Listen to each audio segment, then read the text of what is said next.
Species extension. How to make the most of your feed additive authorization. All feed additive applications must demonstrate the safety and efficacy of the product in the target species. This is usually done by performing at least 3 in vivo efficacy studies and 1 in vivo tolerance study per species. The number of studies required is feasible for one species, but it is not viable for multiple target species due to excessive costs and use of experimental animals. Thus, species extrapolation is a beneficial solution because it can increase the proposed use of the product and market opportunities. The applicant can request species extension in a new dossier submission, at renewal, or in a modification of use. The latest EFSA guidance documents on feed additives provide details on extrapolation between species, indicate the number of animal studies required to support applications covering multiple species.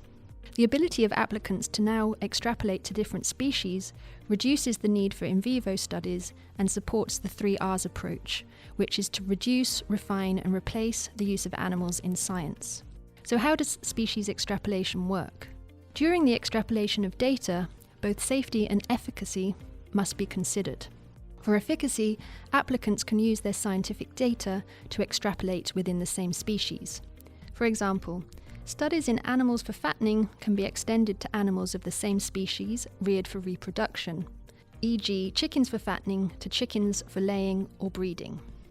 However, efficacy data generally cannot be extrapolated between the same species used in different production stages, for example, chickens for fattening to laying hens. Furthermore, data can be extrapolated between physiologically similar species or from major to minor species.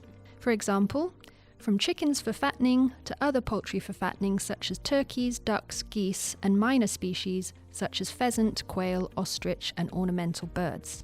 For applications covering multiple species and categories, the number of studies required is outlined in the EFSA Efficacy Guidance document.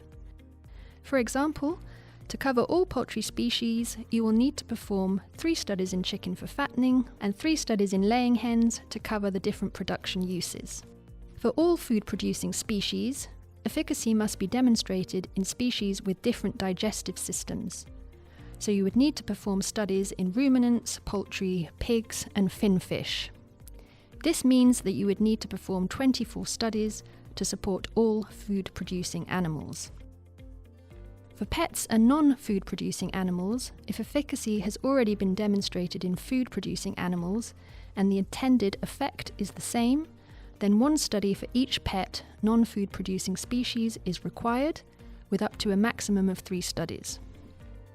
If efficacy has not been demonstrated in a food-producing animal, or the intended effect in pets is different, then 3 studies in 1 pet species are required.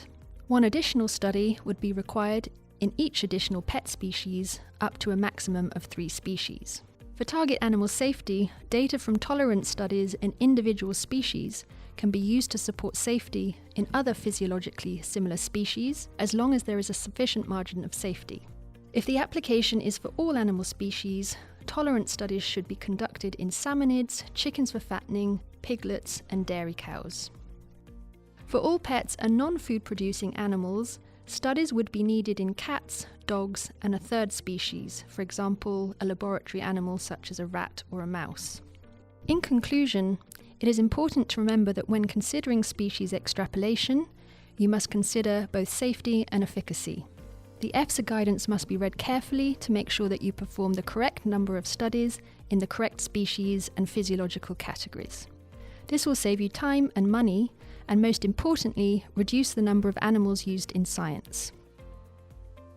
Penentech specialises in feed additive authorisations, clock stops and renewals, so please contact us if you need any help with the application process.